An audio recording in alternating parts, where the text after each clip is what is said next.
Your intention might be make millions, change your life, publish that book, but your intention subconsciously is to continue the way you are, for life to be easy, and for you to exert as little energy as possible.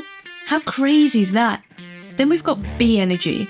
B energy is an energy of just total relaxation and positive expectation and letting go. How many of us are reading books about the law of attraction and manifestation, that B energy, and yet we're only really capable of do energy?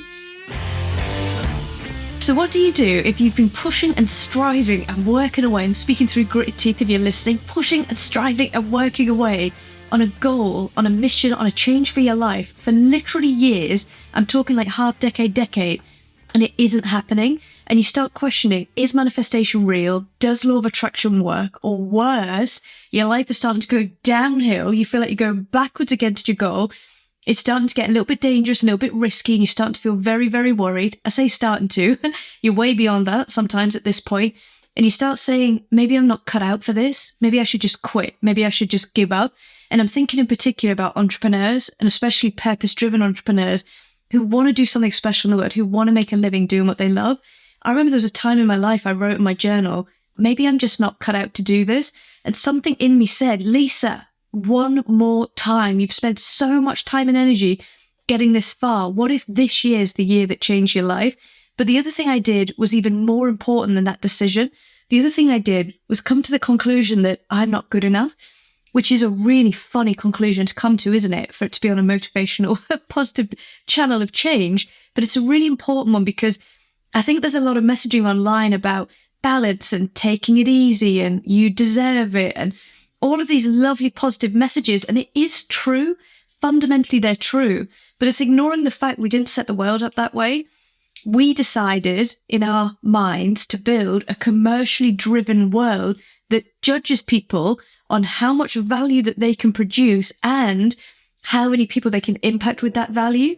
To have set a world like this and then to say, I'm checking out of that world, but I still want all of the trappings that come with that world, is a literal oxymoron. Those two ideas, not the true definition of an oxymoron, maybe a juxtaposition, that's the word I'm looking for. Those ideas do not go well together. I don't believe in the way the world is and this commercial globalization. Yes, please, can I go viral on TikTok? I mean, think about it. What I want to do in this episode is break down for you 3 things I had to understand about manifestation and law of attraction and the very way that humans change. The second I got these things, I got why I wasn't winning in life, why I wasn't succeeding in the way that I wanted to succeed. Then what I want to do in the second half of this episode is give you 3 key solutions, 3 key actions and areas of focus where I want you to put your invaluable time and energy. You're already grafting, you're already slogging it. I want to make sure that you're grafting and slogging it in the right way so that we can increase the likelihood of these results coming. And remember this phrase, don't ask for it to be easier, ask to be better. This episode is the start of that conversation. Are you ready? Are you ready? I am. I'm so ready for this, guys. Let's go.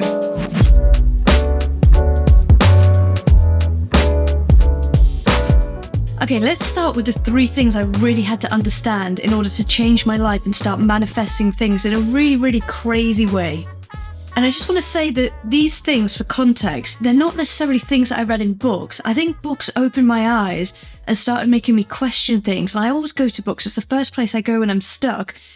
These things came from being at rock bottom and just saying, I'm going to try one more time. There has to be a way.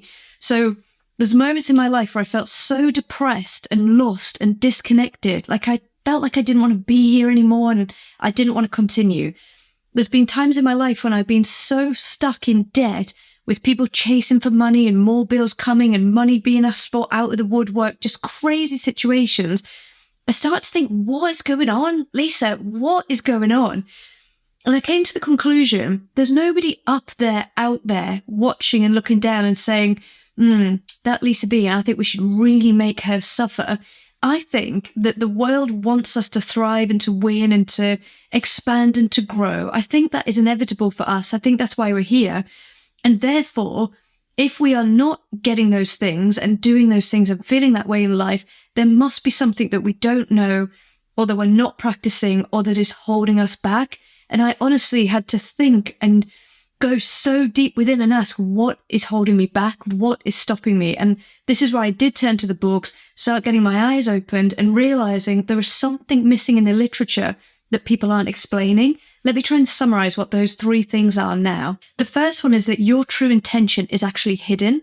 So if I speak to a client and I say to them, what are your goals? Why are you working with me? What are your goals? And they'll say, my intention is to double my revenue, or I want to hit a certain revenue goal. That's typically what a goal would be. And I say, fantastic. What do you think it's going to take? Okay, well, I have to post on social and I have to do this and I have to do that.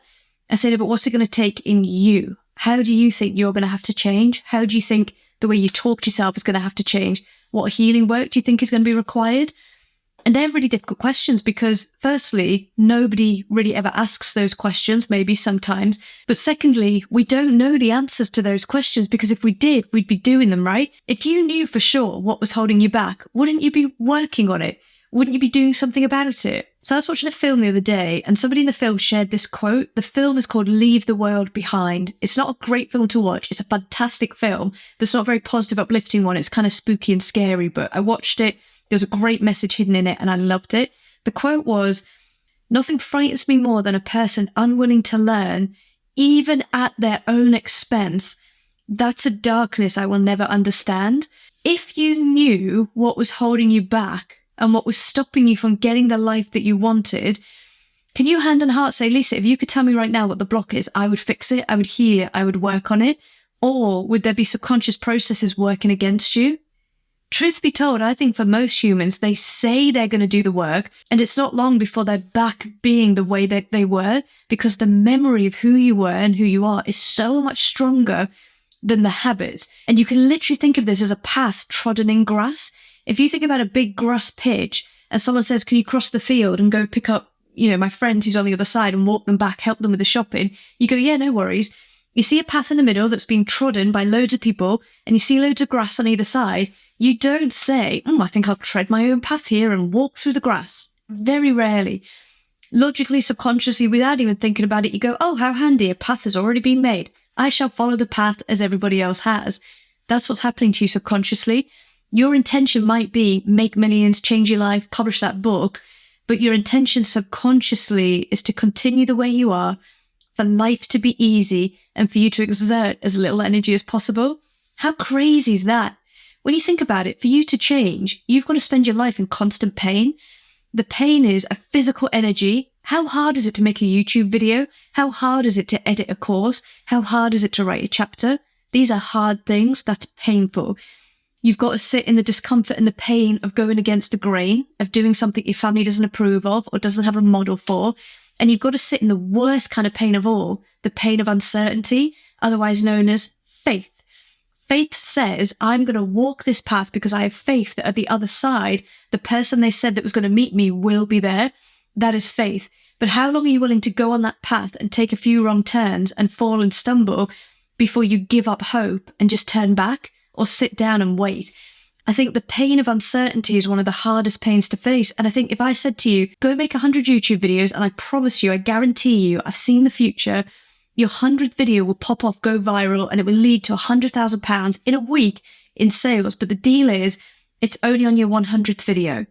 Would you think, yeah, all right, that's going to be worth it, that I'm going to make the 100 videos because my result is guaranteed? Chances are, yes. If the result is guaranteed, of course you would do it. The big problem for entrepreneurs, and in fact everyone in life, is that the result isn't guaranteed. It's just a positive expectation, a hope. The only way to guarantee the result is to just never quit. Alex Hormozy said this of entrepreneurs. He said, with an entrepreneur, there's only 2 possible outcomes. 1, they'll fail because they stopped, or 2, they finally figured it out because they kept going. And I think that's what happened to me. Literally, I think I failed and failed and failed and 10x the failure and made a vlog about it and wrote a book about it, and then got up just one more time when everything was against me, when I thought I can't do this anymore. I just got up again. And that time it worked. And I want to tell you the truth of what that looks like and just how hard that has been, so that you stay on the journey, you stay on the path, and you keep taking action in good faith. So the first thing there is to realize that you think your intention is to get rich or build a business or publish a book or whatever. That might be your conscious intention. And this is what we put on the vision boards and tell our coaches. but it isn't a true intention until we break down what it looks like and we practice being the person who does those things, which we're going to come on to next. But before we move on, I just want to say to you, in order for you to get a result you've never had, you've got to act out of character. Just remember that. If every day you feel comfortable and safe and things feel predictable, you're not going to make it. You have to wake up and take a risk. You've got to take a risk on yourself with a new action, a new energy, a new vibration, a new level of vigor. And that's the only way you're going to break through. Second thing I had to really understand is that we have standards that don't match the goal. And I love this idea that life is a mirror and it feeds back to you who you really are. And the best way for me to give you this example is with Kim Kardashian. So I'm living in this renovation property in the northeast of England. I like to imagine sometimes, almost in a little bit of fear, that Kim Kardashian is driving through my town and her car breaks down and she knocks on the door. And I open the door and I'm like, oh, hey, Kim, how you doing? She's like, hi, I'm Kim. We've broken down. Can I come in? Am I going to be like, yes, come in, absolutely? Or am I going to go, oh my God, I'm mortified. It's Kim Kardashian. I've got dishes in the sink, or that room isn't finished, or this isn't how it should be. The reason I would probably go to the side of mortification instead of mortification, is that a word? The reason I'd immediately go to being mortified instead of being excited or, absolutely, come on in, let me help you, is because I know that Kim's standards are different to my standards. And you could think of this in a really judgy way, like, Lisa, why is everyone so judgy? We should live and let be. Nobody's better than anybody else, right? But again, remember what I said in the introduction, you cannot ask for a result in a commercial world, a commercial result, and then not play by the rules of the commercial game. The rules of the commercial game say, yes, some people are better than us at influencing people. Some people are better than us at disciplining themselves. Some people are better than us at getting a result. We live in a world now where it's a bit taboo to say that. But to me, it isn't. Do you know what? I am better than who I was a year ago. I don't want to go back to what I knew and what I did and the capacity I had a year ago. I am better. And in a year's time, I'll be better still. And for the first time ever in my life, I find myself saying, Lisa, thank you to the past version of you, because for the past year, 18 months, 2 years, I have been doing what it takes. And what it takes is different to what you think it's going to take. And we see this when we think about a celebrity or a successful person coming in. So do it this way in your life. Think of the sector that you're in or the niche that you're in, and think of somebody who is better than you. By better than you, I mean they have the result that you want and you just cannot seem to get that result. They've got 5 best-selling books. They've got the 1 million followers. They've got the 100K month subscription membership, whatever it is. You think of what that goal is in that niche. That person, imagine that you got stuck in an elevator with them and you said to them, do you know, I really want your level of success. That's what I'm striving for. I've been working at this for so long and it just doesn't feel fair. I don't know why I'm not getting the result.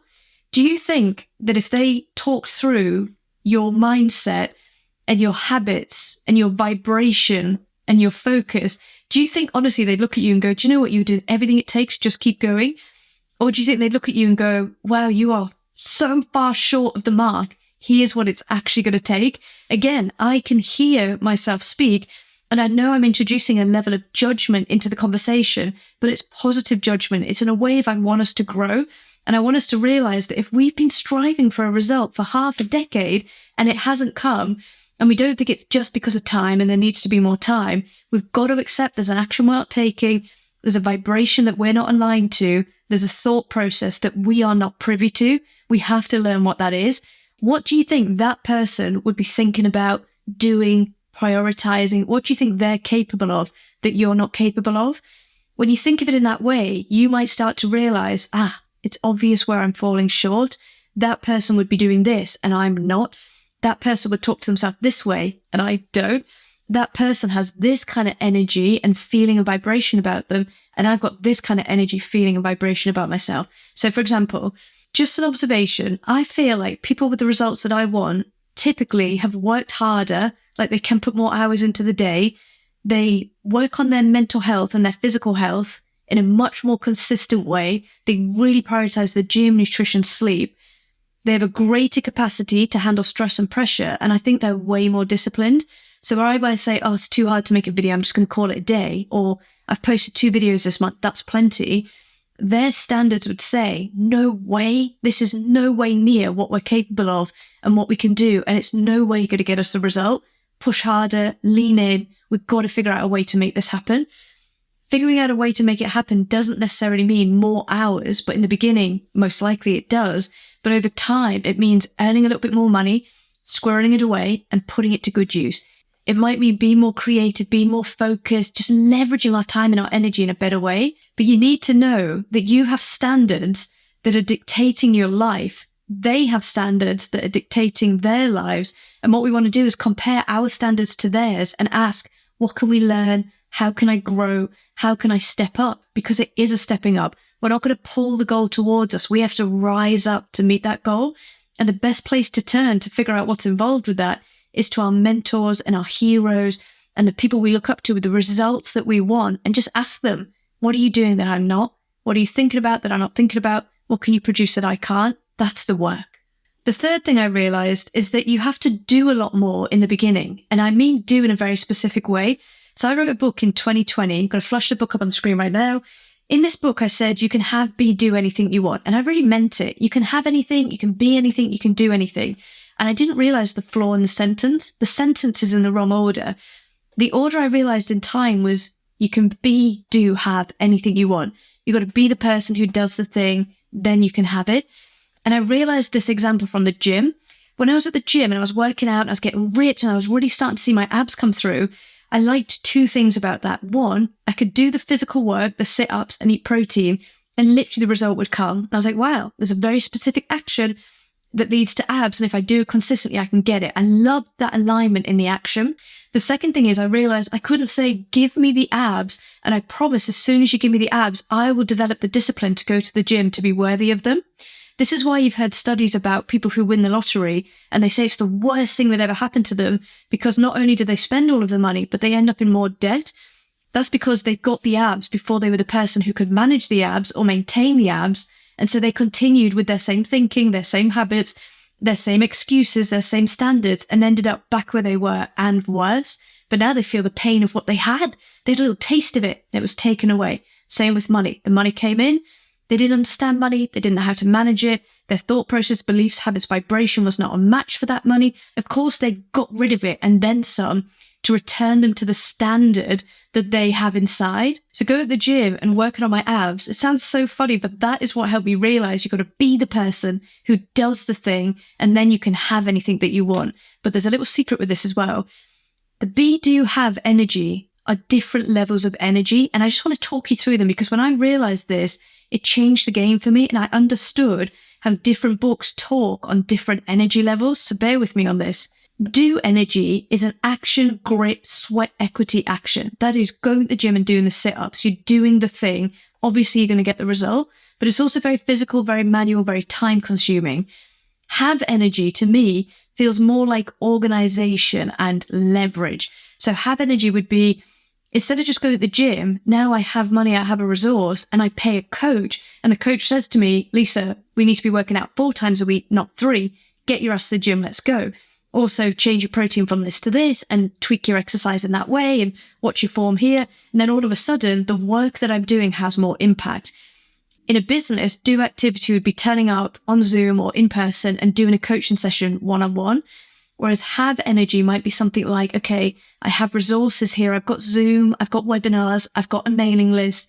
I've got this ability to pre-record a webinar, and it's organizing your resources. So you're filming the webinar and then you're leveraging it. Now 100 people can watch it at the same time instead of 1. The do is gritty. It's there and then, it's you. Have energy is more like leveraging your resources and leveraging your time so that you can be in more places at once and have a bigger impact with more people at the same time. Then we've got be energy. Be energy is an energy of just positive expectation and letting go.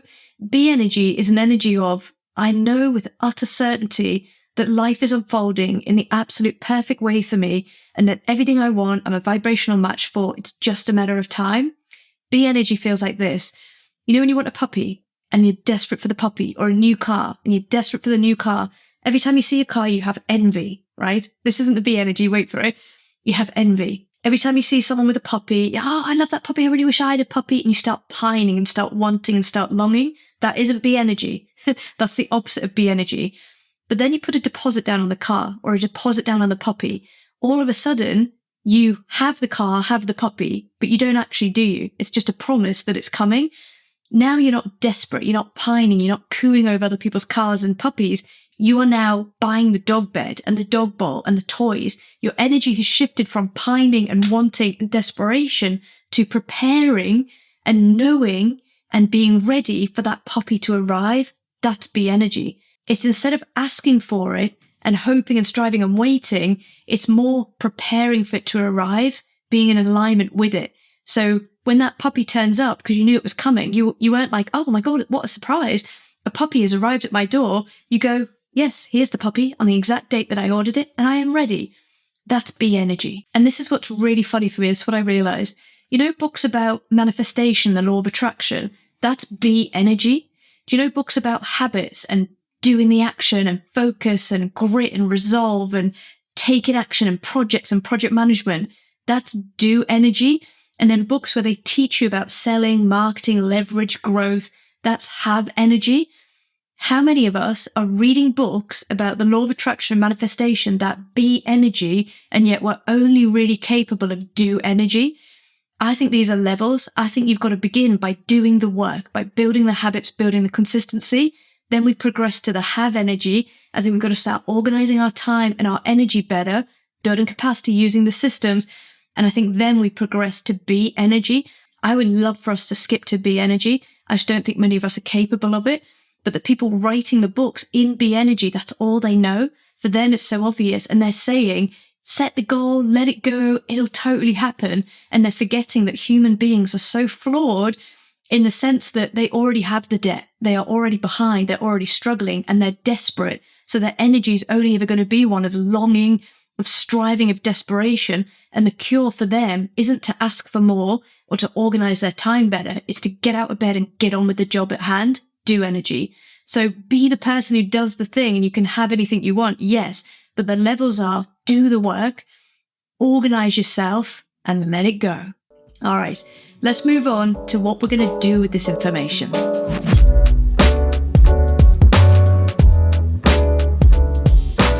Okay, so I'm looking at my list here and I've got 5 things that I want to talk you through.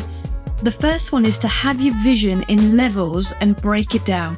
I think one of the dangers of manifestation and the law of attraction is that we set a vision that is so big and bold, it is way beyond us, and we don't do the actions required to have that vision come off. And then we conclude after a few years, manifestation, law of attraction isn't real. It is real. You did make progress, but you didn't value your progress. Here's how you break your vision down into levels and really see what it's going to take to make it happen. In the show notes of this episode, you're going to find a link to download a sheet, and it's got 5 boxes in it. You can download it or you can just recreate it yourself. In these boxes, I've written the words skill, capacity, delivery, energy, results. Let me talk you through them. When I work with clients now, I ask them what their vision is, and then I say, okay, talk me through a goal that would change your life if you smashed it in the next year. Sometimes that goal is around fitness and health for energy, but quite often that goal is around money and revenue. So then we go through each of these 5 things and I say, okay, you want to add 50% on top of your revenue this year. What skills do you need that you haven't got? And it isn't just skills in selling and marketing. Sometimes it's skills in editing videos or the skill of building a podcast and learning how to hold someone's attention in an episode, something like that. It might be the skill of building a funnel or learning how to run ads on Google or Facebook. So when you've got your vision, think about the goal that would change your life and think, what skills do I need to develop in order to pull that off? When you do that exercise properly, you realize you are lacking some of the skills. And if you're lacking the skills, are you practicing them? Of course you're not. So you've got to acquire the skill and then practice it for long enough for it to become part of your identity and your capacity. Then that thing can start manifesting. But that's just one of the 5. The second one is your capacity. This is your capacity for producing more than the average person or more than you were able to produce the year before or the half decade before. This means being able to handle boredom more, handle stress more, handle uncertainty more. I've made a couple of videos on this. I'm going to link it below. If you want to know how to increase your capacity, Google it, search it on YouTube, or watch those videos I've made and I will tell you. And remember what I said about capacity. The people who are more successful than me, that have the results that I want, It's not that it just came to them. They worked year on year on year on building capacity, on being able to make more YouTube videos, on being able to hold more clients in their energy, on being able to deliver more outcomes every single day. It's a discipline that they built. So if you want to pull off a goal that you've never pulled off before, don't just think about the actions required. Think about the capacity within yourself, and you build that in meditation, the gym, sleep, nutrition, rest, breaks. I don't think you really build it at your computer. I think by then you've either got it or you haven't. So we build it outside of the session and we lean on it in the session. The third one is delivery. So when I say to clients, okay, that's your goal, brilliant. Let's say the goal is to publish a book, and it's never publish a book, it's be a best-selling author. And I say, okay, in terms of delivery, can you break down for me the 5 key projects you would have to smash for that goal to come off? And now it's not just, oh, okay, write the manuscript and get an agent. It's write a cracking manuscript, get a brilliant agent, develop a marketing plan, build my profile, market the book really well with a live event, get on the radio, get on the chat shows. And all of a sudden they realize, the delivery for this goal is bigger than I was ever willing to do. But if we know that at the onset, we can start pacing ourselves. And now instead of saying, yes, I'm definitely going to pull this off in the next 3 months, come on, you say, this is going to take me 18 months because that's how long it's going to take me realistically to deliver the 5 elements and deliver them well. The 5th one is the energy, the belief, the vibration. This one is, how do you talk to yourself? What are the subconscious blocks? What are all of the ways you're self-sabotaging? People don't always know what this is. They'll tell me what they think it is. But this is where over a period of literally 6 months of coaching, we dig and we dig and we dig, and we go down rabbit hole after rabbit hole after rabbit hole. Then all of a sudden we find it and we realize that block was there right under both of our noses the whole time. It was almost like 2 of us were sat around the table chatting, looking for the block, and there sat right beside us, smoking a cigar and having a laugh, was the subconscious block laughing because we couldn't see it. And it was at the table with us the whole time. Again, I won't go into that because I've made a video on how to find the block. Is hiding right under your nose. You can click that link and watch that video, but you need to know what is the energy, the belief, the vibration of the person who pulls this off. And invariably, it's always going to be more than what you have. So we have to work on shifting that energy, removing the blocks, doing the healing work, hello therapy, lifting our vibration, raising our standards, and doing more to change the way we see ourselves and change our very identity at a subconscious level and a physical level. Oof, huge. Definitely going to make a video about that side another time. And the last one is the results. I think there are markers of success long before you have the success, and you've got to celebrate these markers of success and don't keep moving the goalpost. So if the result is a 100K year, you've got to celebrate every client win, every time you're able to put your price up, every time a video got a few more views than the last time, every time you got a new inquiry. You've got to look and think, if I was to come up with 10 measures of success that would tell me I'm heading in the right direction, what would they be? And on the flip side, you might think, what are 5 or 6 key markers that tell me I'm heading in the wrong direction? What does that look like? And it just objectifies the situation and helps you to see objectively, am I actually doing what it's going to take? And is the result starting to compound? Of course, the result compounds in tiny little wins long before the big win shows up. And by the way, I'll tell you, when the big win shows up, the awful thing about it is, I hate this about us humans. Why are we like this? By the time the win shows up, we are already over it. We are already over it because for the win to show up, we have already up-leveled. We are already in that vibration. And when we're in that vibration, do we think, yes, I'm so content and grateful, I'll stay here? Or do we go, expansion? Of course we say, expansion. And we ask for more and we seek more. So by the time you get the result, you're already over it. I would suggest that in striving for the result, you've got a good 10 key marks of success that say to you, keep going, keep going, keep going. It's working. So download that sheet below or fill it out yourself, but do not just set a goal and say, I'm working towards the goal. Break it down, be honest, be clear, and work the plan.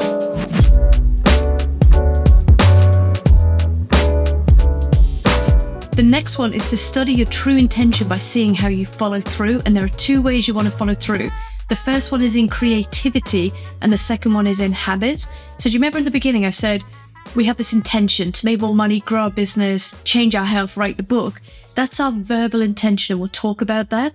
But you have a subconscious intention and that subconscious intention is to stay the same, for familiarity, for continuity, for things just to stay, to avoid pain. Basically, we don't want to grow. We don't want uncertainty. We just want things to go the way they've been going, not consciously, subconsciously. So you'll know whether you're breaking that model and breaking that path by how well you follow through on difficult habits and how well you follow through on creative ideas. So here are some difficult habits you would want to set if you were trying to change your life, especially as a business owner. Number 1, you do more sales activities. Number 2, you market your business more. You focus on building your profile. Number 3, you go on more walks, more exercise, have better sleep, health, water, those kind of things. You write more, you're writing a chapter a week, or you're working on every single day. For the first 30 minutes, you're writing. These are difficult habits. Can you see that those habits track with success? When you go to do those habits, everything inside you says, it's too hard, I can't do it. Netflix. It's too hard, I can't do it. Phone notification. It's too hard, I can't do it. Pack of biscuits and a cup of tea. Everything in you is going to want to pull you back to who you were. The memory of you is powerful, and your desire for ease and an easier day and an easier time is powerful. The only way you'll know what your true intention is and whether you're in alignment with your true intention is if in more times than most, you can build the new habit and lean into the new habit, even if it hurts. So if you've heard me talking about trying to get up at 5 a.m., I realized in my life that my day was so busy with clients, with calls, with family, with different bits and pieces, that if I didn't get up at 5 a.m. and do the important things I wanted to do to grow my business, grow my brand, it wouldn't happen in the day. But for the first few weeks of getting up at 5 a.m., I did nothing. I literally couldn't. I was knackered. I was literally exhausted. But as I continued to get up at 5 a.m. every single day, what happened was I started to get tired earlier in the evening, and I changed my bedtime from like 11:30, 11:30 to now I was in bed by 9:30, knackered. And I was asleep by 10. And then what happened was on a Saturday, Sunday, I'd have my alarm set for 7:30, 8, bit of a lie-in, and I'd be awake at 5 thinking, what the actual? And I realized, oh my God, it's a habit. It's a habit. Get up, get up, get up. And on those days, maybe I got up and watched a movie or chilled. Sometimes I get up on a Sunday and do a couple of hours. I think, mint, why not? They're my goals, they're my passions. I want to do this. Who cares if it's a Sunday or a Monday? But the point is, in the beginning, you've got to lean into the discipline, the discomfort of doing something that goes against something you've done for decades and decades. And if you think it's taking too long, it's too hard, just think, I got up at 7 a.m., probably later, 8 a.m., 8:30, for years of my life. Did I really think it was going to take me days to form a new habit? The fact that I pulled it off in weeks is monumental. It's huge. So when you think about your intention, ask, are my habits that I'm building matching my intention, or are the habits that I'm building matching the memory of who I was? The second one with this is creativity. Do you know that you are rich in ideas long before you are rich in a physical sense? There's a beautiful quote. Let me grab it. There's a beautiful quote I came across in this wonderful magazine. I absolutely love it. I'll link it below. And the quote is by someone called Rabia Basri. And the quote says, how long will you keep pounding on an open door begging for someone to open it? When I read that quote, I had to sit there for a few minutes and go, yes. 2 things on this. Number 1, I think your purpose is the answer. I think you have a divine path. There is an intention for you to live out in this world. And the longer you fight it, the harder it's going to be for you to make it. There's a path for you. Walk it. And the second thing is, I think we'll be sat at our desk and an idea will come in and we go, yes, I'm definitely going to write about, text message. And then we forget about the idea and we don't do it. Or we've been at the gym and we're feeling really full and physical and vibrational, powerful and energized and full of belief in ourselves. And in this high, we say, yes, I'm going to produce that course. I'm going to write that book. I'm going to do this thing. And then by the time we get home, life, and we don't do the thing. So I think the other thing is we are constantly being guided. We are constantly being inspired. We are constantly being fed the path. How often do you walk that path and follow that inspiration? And how often do you default to the work of the day, whatever was on your list and whatever other people need from you? I think you can measure your intention by how often you follow through on the creative ideas you know are right. Even if they're hard, it's how can I make room to deliver on this creative idea because I know it's the path to the life that I want.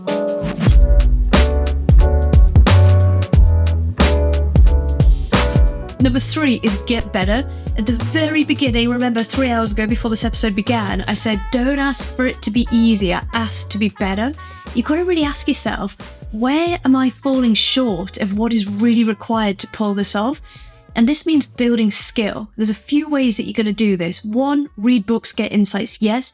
But Gary Vee shared a quote a few weeks ago that I've absolutely rinsed. And the quote said something like, you're not going to get better by reading books about swimming or watching swimmers on the sideline. It might help, but the best way to get better is to swim. So when I say get better and build the skills, I want you to practice, and the attempt matters.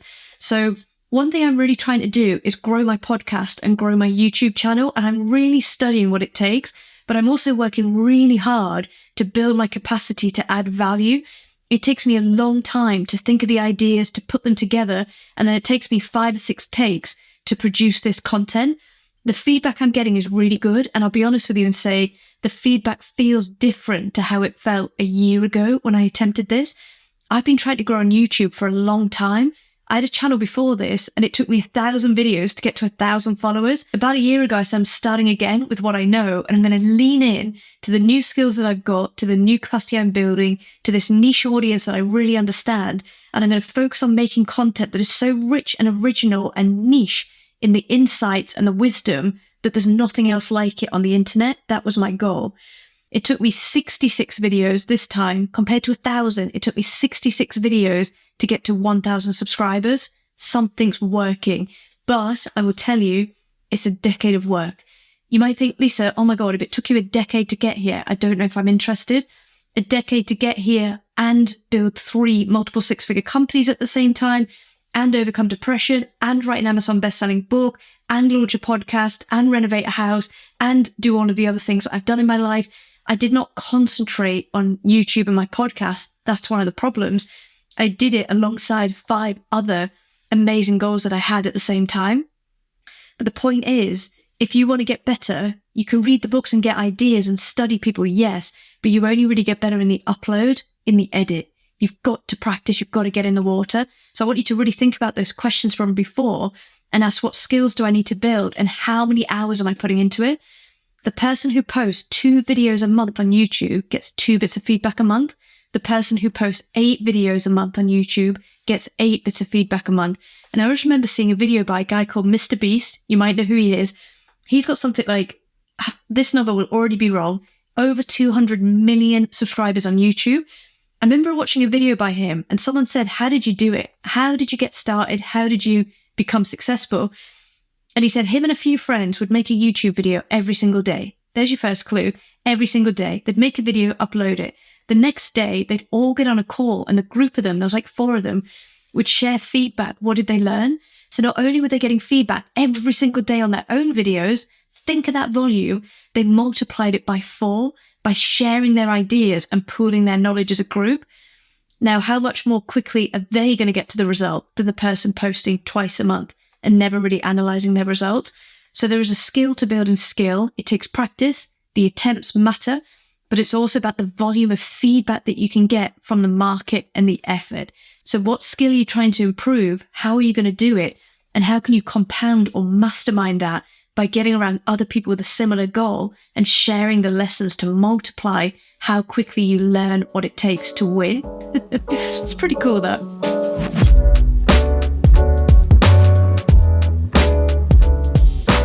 Number 4 is to think of that behavior compounded. No single thing you're going to do is going to lead to a good or poor outcome in your life. No single thing that you do will lead to a good or poor outcome. It is the compounded effect of that activity over months and years that leads to the outcome. And the funny thing about this is compounded actions start as compounded thoughts. Your dominant thinking leads to your dominant actions, which leads to the dominant traits that you have, which leads to the dominant results that you're seeing in your life. So in order to trace what's going on, you think, okay, these are the results, these are the behavior traits, these are the actions, this is the thinking. That's where I am. And compounded over time, that's the result.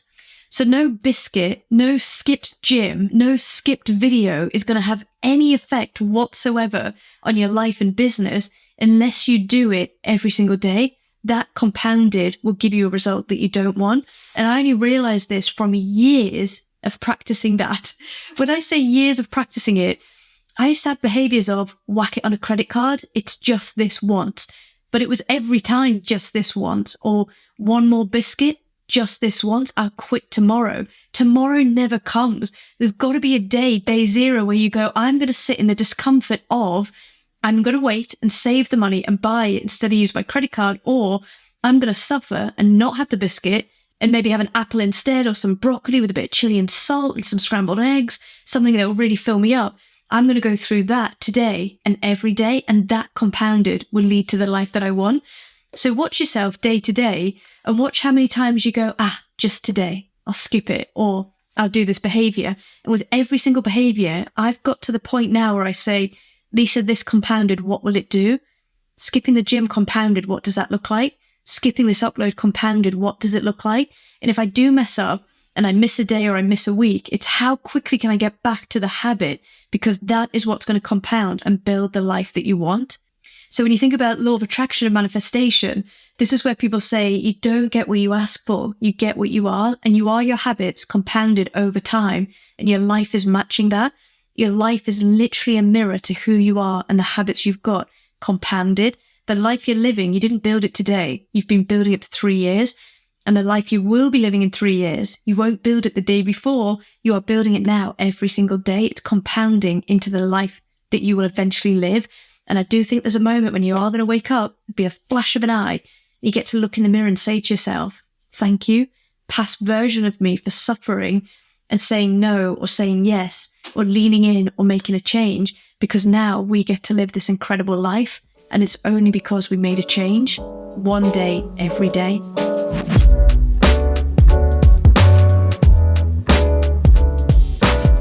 Last one to finish up is to enjoy the ride. I think joy and laughter and fun and happiness and love are those really high vibrational energies of manifestation. The more fun that you're having in your tasks, and the more positive you feel about them, and the happier you are day to day, the faster manifestation will happen for you, because those energies are high vibration energies. They're uplifting. If you're around somebody who's high energy and they're laughing and they're having a good time and you can just feel the energy of them, they lift you up. It's an uplifting energy. It's a vibrational energy we want to tap into. If we're around somebody who's negative and complains and blames, that energy is heavy, isn't it? It's physically heavier and it pulls us down. Doesn't it then make sense in your life that the more fun you're having, the more you pull yourself up, and the more frustrated and angry you are with the process, the more you pull yourself down? This is where a really small habit changed my life. When I'm doing my hair in the morning and I'm putting my makeup on, I look in the mirror and I immediately smile. And I smile to myself and I say, well done, Lisa. Like, you're really trying, you're doing it. All good things come in time. Enjoy the day. Because every single day is a chance to do it again, to try again. And there are so many blessings. There's so much to be grateful for if we look around. So where you can start with this is gratitude lists. I think from a law of attraction and manifestation perspective, sitting down, instead of thinking about all the things that could go wrong, that probably will never happen, I used to worry about the bailiffs knocking on my door and taking my computer. Because without my computer, I could never make the money to pay off the debt that I owed. It's going back years and years now. And do you know what? As much as I worried about it, those bailiffs never came. It was so much more productive to have the thought come up and say, that's never going to happen. And instead focus on the positive outcome, the positive action, and get into gratitude. And I think gratitude is an amazing way to replace negative thoughts and fear. The other thing is, and I use this a lot, is have little things along the way to reward your progress. I love an overnight stay. It doesn't have to be fancy, and it doesn't even have to be far away. We book into hotels that are like half an hour from where we are, just so that we can go in the car on a Friday night, stay over, wake up in a different environment, and be a different version of ourselves. No laundry, no washing, no cooking. We'll go out for breakfast. And that feels like such a treat and such special time. Even though I've got saving and investment goals, it'd be crazy to put off your life and sacrifice everything in the hope that one day you'll make it. You are making it, and you are living life now. And I think there's balance. So in this final note, I want to ask you, what is going to make the journey worth going on? What is going to intrinsically motivate you? What little rewards can you pepper along the way? Little checkpoints that say, when you get here, congratulate yourself, celebrate, win, fuel yourself up to go again. Because you will be at this for years, not months. And we've got to enjoy the journey. All right, that's it from me this week. Another mammoth episode. If you loved that, please let me know what your biggest takeaway is, what action you'll be taking. Hit like, hit subscribe. I will reply to your comments, and I will see you next week for another fantastic episode. For now, over and out.